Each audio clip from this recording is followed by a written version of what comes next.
In this section, we consider how we perceive the world both consciously and subconsciously that lead to the emotions that we identify ourselves as experiencing. This is a much more micro-level approach to understanding the often fleeting emotional states that we experience. When we consider emotion at the micro level and attempt to decompose it into parts, we see that it is a combination of our psychology and our physiology.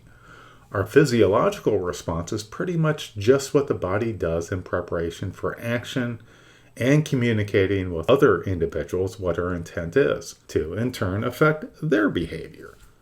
Our psychological response is based upon how we perceive things in terms of their relevance for our needs, plans, values, and goals.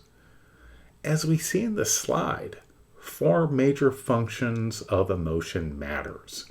The first is appraisal of events, which is based upon perceptions of their relevance and consequence for our needs, plans, and values. The second thing that occurs is the preparation for action, which is based upon the appropriateness for dealing with appraised events and takes the form of action readiness and tendencies and physiological response. Third, we integrate this information. We form a central representation which allows for monitoring and regulating our potential responses. And fourthly, there's the categorization and communication of this information as we present it to others regarding our emotional state. Emotion integrates all this together, and it allows us to communicate complexity in a relatively simple yet accurate manner. But there are things that can go wrong with appraisal. With appraisal of events, people might not perceive things correctly regarding either the relevance and or the consequences of the stimuli for their needs, plans, and values. Secondly, with the preparation for action, an action readiness, tendencies, and physiological response might be wrong or inappropriate for the stimuli.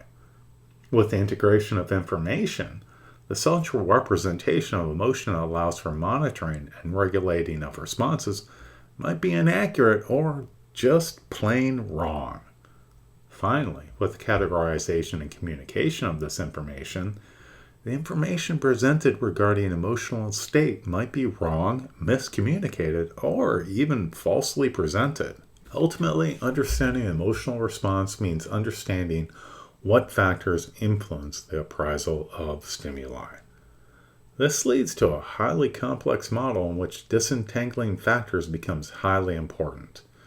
The Brunswickian model is an attempt to understand what happens with our decision-making process, which is highly complex and involves our adaptations to cultural influences, contextual information, and our own individual traits, which in themselves are adaptations and strategies we develop based upon our upbringings.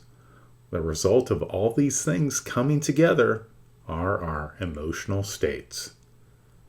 The science of politics is complex because humanity is complex. Political psychology considers the individual level as the output of these different factors in terms of their direct and oftentimes indirect effects on political behavior. That means understanding the nested nature of micro-level processing of information. Now, Klaus Scherer's team at the University of Geneva provided just such an approach for understanding the psychology of human behavior, and this was through their componential processing model of emotional appraisal. When I analyze video frame by frame, I have a better awareness of the process by which stimuli are addressed and the responses we have to these stimuli. According to the componential processing model of emotion appraisal, at the very micro level, this is how we process information. At the same time, there are feedback loops that influence what we communicate intentionally or unintentionally with our face, voice, and body. This table does a great job of breaking things down on the basis of what sorts of checks and subchecks there are at each individual level. The order would typically flow from the relevance of a stimuli based upon its novelty and its pleasantness before considering implications. With the implications, we consider how discrepant or not something is to our expectations and whether it is conducive or obstructive to our goal attainment. Then we consider how much power or control we have over something, which affects our coping potential. Finally, we consider the compatibility of the stimulus based upon internal norms and that of society at large. Now, here's a schematic for understanding how the appraisal process may be represented in facial displays in terms of the timing of response.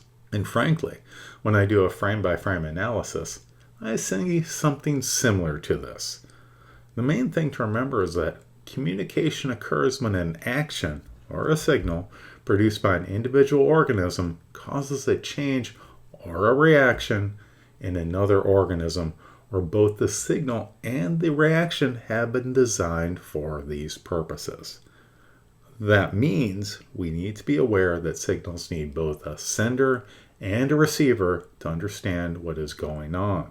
On the other hand, cues, especially in the face, can cause incidental or incorrect communication, such as the type of face that signals dominance, likewise signals anger. By comparison, a neotness or a baby face signals fear or submissiveness incidentally and potentially incorrectly.